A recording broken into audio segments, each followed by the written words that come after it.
दोस्तों, आज से कई अरबों साल पहले इस धरती पर विशालकाय डायनासोर जैसे जीवों का राज हुआ करता था, जहां हर तरफ उन्हीं का आतंक कायम था। लेकिन एक समय ऐसा आया जब आसमान से गिरे एस्ट्रॉयड और धरती की हलचल के कारण इन बड़े जीवों का अंत हो गया, जिसके बाद इस धरती पर मैमल्स जैसे छोटे जीव ही बच पाए जो इस विनाश को सहने की क्षमता रखते थे, जिसके बाद कई अन्य जीवों ने जन्म लिया।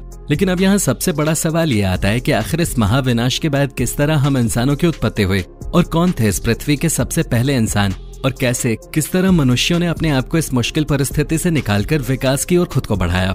इन सभी सवालों के जवाब आज की हमारे इस वीडियो में हम आपको देने वाले हैं, तो बस आप इस वीडियो के साथ अंत तक बने रहिए। लेकिन इस वीडियो में आगे बढ़ने से पहले वीडियो को लाइक और चैनल को सब्सक्राइब करना न भूलें। दोस्तों, हम बता दें कि डायनासोर का अंत मैमल्स के लिए वो अवसर था जो रेप्टाइल्स के खत्म होने पर डायनासोर को मिला था। यानी कि अगर हम सीधी भाषा में कहें तो जंगल पर अब तक अपनी ताकत स्थापित करने का उनका मौका आ गया था। जंगल की दुनिया में मैमल्स वो प्रजाति थी जो डायनासोर के समय से ही अस्तित्व में थी। आकार में छोटे होने की वजह से ये जीव आज के मौजूद चूहे जैसे दिखते थे। देखा जाए तो मैमल्स की शुरुआत इसी तरह से हुई थी। इन स्तनधारी जीवों ने खुद को परिस्थितियों में ढाल कर रहना सीख लिया था, और फिर जब एस्ट्रॉयड के टकराने से महाविनाश का सिलसिला शुरू हुआ तो इन्होंने भी अपने कई साथियों को खोजा, लेकिन ये अपनी स्पीसीज को बचाने में सफल रहे। इस महाविनाश के कारण पैदा हुई गर्मी से बचने के लिए मैमल्स ने जमीन के नीचे रहना शुरू कर दिया। चूहों को साइज में छोटा होने का फायदा मिला, जबकि डायनासोर का आकार ही उनका सबसे बड़ा दुश्मन बन गया। जमीन के नीचे रेंगते हुए मैमल्स को गर्मी से राहत मिली और भोजन के रूप में उन्होंने हर तरह के कीड़ों को और जीवों को अपना शिकार बनाया। वहीं बात करें ऊपरी सतह की, तो वहां हो रहे वातावरण के बदलाव ने मौजूदा जानवरों को तिल तिल के मारा। एस्ट्रॉयड के टकराने से उत्पन्न हुई गर्मी और धूल के बादलों ने पृथ्वी के वातावरण को पूरी तरह से ढक लिया। अब धरती पर सूरज की रोशनी तक नहीं पहुंच पा रहे थे, लेकिन सतह पर मौजूद हीट की वजह से बहुत सारे जानवर मारे जा चुके थे।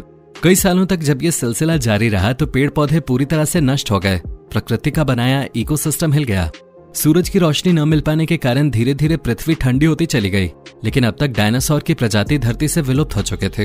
अब बचे थे तो केवल 5% जानवर, जिनमें से ज्यादातर मैमल्स के परिवार से संबंध रखते थे। महाप्रलय के प्रभाव थम जाने के बाद धूल के बादलों ने हटना शुरू किया। धरती पर एक बार फिर वातावरण ने सामान्य होना शुरू कर दिया। पृथ्वी पर इकोसिस्टम फिर से अपने पुराने चरण में आने लगा। इस दौर में मैमल्स की प्रजाति केवल 5% तक सीमित रह गई थी, लेकिन अडैप्टिव रेडिएशन की वजह से ये मैमल्स इवॉल्व होना शुरू हो गए और इनमें से कई नई प्रजातियों ने जन्म लेना शुरू किया। इस प्रक्रिया में लगभग 5.5 करोड़ साल पहले बंदरों ने जन्म लिया। आपको बता दें कि शुरुआती बंदरों की शारीरिक बनावट आज से काफी अलग थे। इनके मुंह पर आंखें आगे की ओर थीं और शरीर छोटा था, लेकिन ये शारीरिक बनावट ज्यादा समय तक एक जैसी नहीं रहने वाली थी। इस टाइम पीरियड में प्राइमेट्स के सर में एक अहम एवोल्यूशन हुआ, जिसकी वजह से इनके स्पाइनल कॉर्ड में भी बदलाव आया और ये 4 पैरों की जगह 2 पैरों पे खड़ा होना सीख गए। खैर, प्राइमेट्स के अलावा एवोल्यूशन धरती पर मौजूद पेड़ पौधों और वातावरण में भी हो रहा था। वो पूरी तरह एक नॉर्मल फॉर्म में आ चुके थे और धरती का तापमान 24 डिग्री सेल्सियस तक पहुंच चुका था। करीब 4.5 करोड़ साल पहले बदलाव के चलते ही हमारे दिन 24 घंटे के हो गए। इसके साथ ही हमारे टेक्टोनिक प्लेट्स में भी हलचल हुई। अब तक हमारे सभी द्वीप अपनी अपनी स्थिति पर थे। केवल एक ही और नई संरचना होनी बाकी थी, जिसके तहत 2 बड़े महाद्वीप अपनी जगह से खिसककर एक दूसरे के करीब आ गए। इसी क्रम में भारत ने अफ्रीका से अलग होकर एशिया तक पहुंचने में कई लाखों करोड़ों साल लगाए। ऐसे में जब ये टेक्टोनिक प्लेट एशिया से जा मिले तो हिमालय रेंज का निर्माण हुआ। इस निर्माण में कई ऐसी श्रृंखला विकसित हुई, जिसके चलते ही उत्तर में भारत की भौगोलिक स्थिति बदल गई। इसके साथ ही मौसम के पैटर्न में भी काफी भारी बदलाव आया। इस टकराव के चलते दुनिया के सबसे बड़े माउंटेन माउंट एवरेस्ट का निर्माण हुआ, और इसके निर्माण के साथ ही ये तय हो गया कि आने वाले भविष्य में भारत में कई बड़ी नदियों का निर्माण होने वाला है, जो कि यहाँ की फॉर्मेशन को काफी हद तक बदलने वाला था। खैर, जहाँ एक तरफ धरती के हर द्वीप में विकास शुरू हो चुका था, वहीं दूसरी तरफ एवोल्यूशन की वजह से जानवर भी अपने आप को काफी हद तक बदल रहे थे।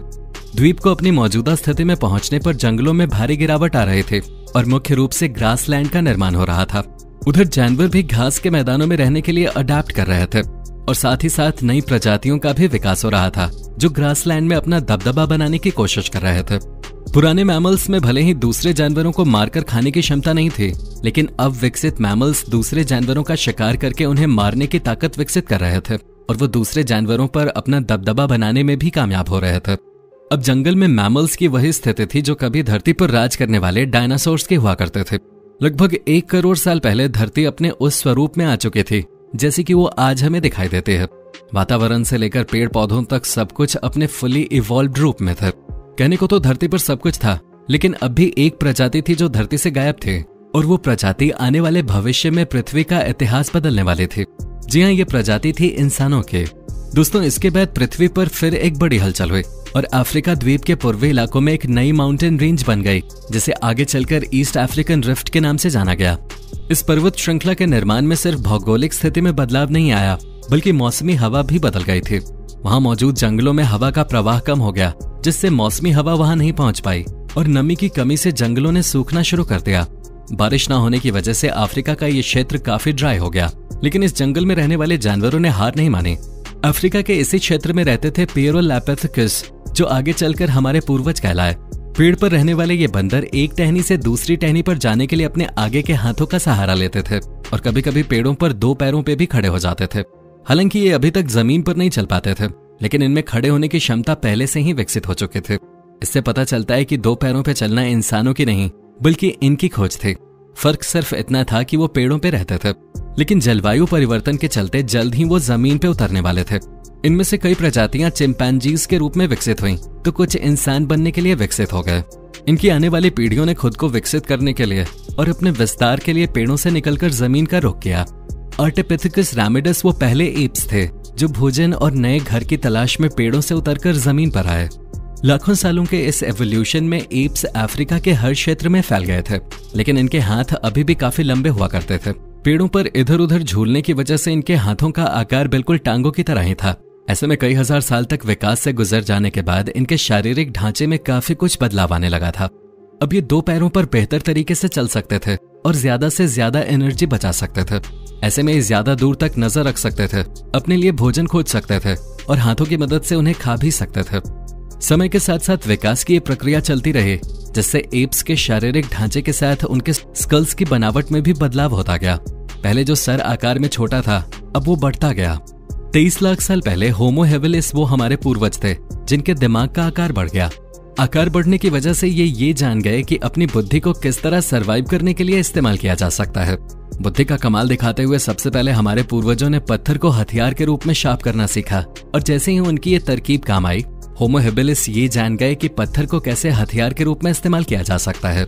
जैसे जैसे ये जीव हथियार को इस्तेमाल में लाते गए, उनके हाथों की उंगलियां और अंगूठे को भी मजबूती मिलनी शुरू हो गई।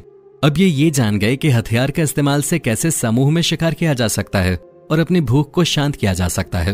आपको बता दें कि होमो इरेक्टस ही वो पहले पूर्वज थे जिन्होंने समूह में शिकार करना शुरू कर दिया था। साथ ही इन्होंने सबसे पहले आग की खोज की और मानव के भविष्य को ही बदल डाला। हम सभी जानते हैं कि मानव इतिहास में आग की खोज सबसे बड़ी खोज थी। आग के इस्तेमाल से होमो इरेक्टस मांस को पकाकर खाना सीख गए। आग ने हमारे पूर्वजों को केवल ठंड से सुरक्षा ही नहीं दी, बल्कि दिमाग के इस्तेमाल के लिए उन्हें प्रोत्साहित भी किया। अब अगर आप ये सोच रहे हैं कि कैसे, तो हम आपको बता दें कि आग के इस्तेमाल से भोजन को चबाने में लगने वाली ऊर्जा कम हो गई और अब वो अपनी इस ऊर्जा को बुद्धि के विकास के लिए इस्तेमाल करने लगे, जिसकी वजह से आने वाली पीढ़ियां बड़े दिमाग की पैदा हुई। एक बड़े दिमाग के साथ लगभग 2 लाख साल पहले इंसान अपने आज के रूप में विकसित हो गए। उनकी आवाज की नली भी अलग ढांचे में विकसित होने लगी, जिसकी वजह से वह अलग तरह की आवाजें निकाल सकते थे और लोगों के साथ संचार स्थापित कर सकते थे। एक बार आवाज विकसित होने के बाद अब इंसान अपनी बात को दूसरों तक पहुंचाने लगा और धीरे धीरे एक सामाजिक ढांचे में रहना सीखने लगा। हालांकि हम अपने आज के रूप में आ चुके थे, लेकिन कई आविष्कार होने अभी भी बाकी थे। अपने लिए एक समाज, एक घर और नगर का निर्माण करना बाकी था। कहने को तो आज भले ही मनुष्य अपनी एडवांस दुनिया में है, लेकिन आज भी एवोल्यूशन जारी है। मनुष्य आज भी बदल रहा है और इवॉल्व कर रहा है। तो दोस्तों, हमारी आज के वीडियो में बस इतना ही। आपको हमारी ये वीडियो कैसी लगी, आप हमें कमेंट करके जरूर बताएं। साथ ही अगर आपको ये वीडियो अच्छी लगी हो तो आप इसे लाइक करें, दोस्तों के साथ शेयर करें, और ऐसी ही इन्फॉर्मेटिव वीडियोस रोजाना देखने के लिए आप हमारे इस चैनल को जल्दी से सब्सक्राइब कर लें।